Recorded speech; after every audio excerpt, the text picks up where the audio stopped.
بسم الله الرحمن الرحيم. إن المسلمين والمسلمات والمؤمنين والمؤمنات والقانتين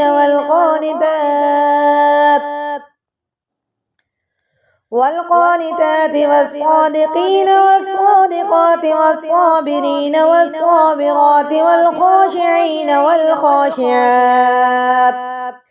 والخاشعات والمتصدقين والمتصدقات والصائمين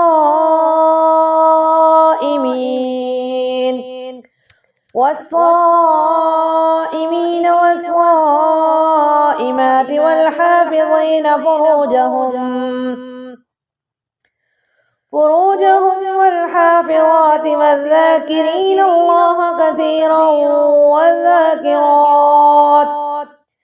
والذاكرات أعد الله لهم مغفرة وأجرا عظيما.